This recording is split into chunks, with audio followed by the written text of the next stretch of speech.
donc jeune min bɛ ka Mali attaquer o jeune min bɛ ka Burkina attaquer o jeune min bɛ ka Niger attaquer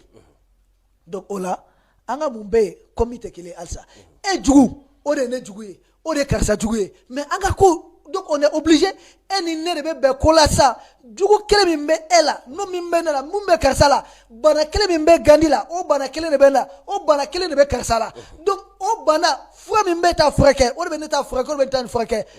e ni ne ka kungo ye kelen o bɛ an tɛ kelen ye a bɛɛ kelen pali de bɛ la pali de bɛ ne la pali de bɛ nin na an ka pali wa bɛɛ lajɛlen degré ye kelen fana ye c'est à dire terrorisme bɛ e fɛ tiɲɛ na cogo min o bɛ ne fɛ tiɲɛ na to o bɛ karisa fana fɛ tiɲɛ na maintenant durne juma ye ka yira ko an ka réalité ye kelen an ka population ka mentalité parce que u y'an ka jamanaw kɛ juma ye ko fanta jamanabaw don u bɛ minnu wele ko PPTE pays pauvre très endetté u tun bɛ an wele tan de fɔlɔ ko an ye fanta jamanaw ye o cogoya kelen na i b'a ye Mali Niger olu bɛɛ ye ɲɔgɔn sɔrɔ tribunal kelen na o ye tribunal juma ye Sirdi cour d'arbitrage munna sabula Faransi de ye an wele n b'a fɔ Faransi de Niger wele Sirdi la Canadiens ye an wele Sirdi la Canada ye OTAN jamana ye Faransi ye OTAN jamana ye général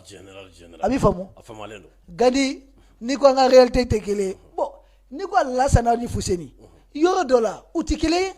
o tɛ wa i b'a sɔrɔ Lansana jɛlen don Fuseni finnen don mais a t'a bali ko u bɔra kɔnɔbara kelen na dɛ a bɛ se ka kɛ Lansana ni Fuseni u jogo tɛ kelen ye dɔ bɛ se ka kɛ zon ye dɔ bɛ se ka kɛ polisi ye o tɛ wa mais anw ni n b'a fɛ ka min fɔ yɔrɔ in na anw ni Niger an ni Burkina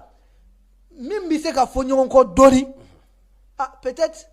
Maliens ni siya bɛ sɔrɔ Mali la ni siya tɛ Burkina ni siya bɛ Burkina tɛ Niger mais siya dɔ bɛ Mali la i b'a sɔrɔ Burkina i b'a sɔrɔ Niger fulaw bɛ an fɛ yan kɔrɔbɔrɔ b'o la Mayiga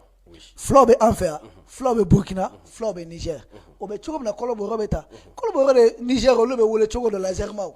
o tɛ wa a ka ca Burkina mais qu'est-ce que a ka ca Mali la Gandi yɔrɔ caman na bi an juguw ye kelen ye c'est à dire an fagabaga bɛɛ kelen an dɛmɛbaga bɛɛ kelen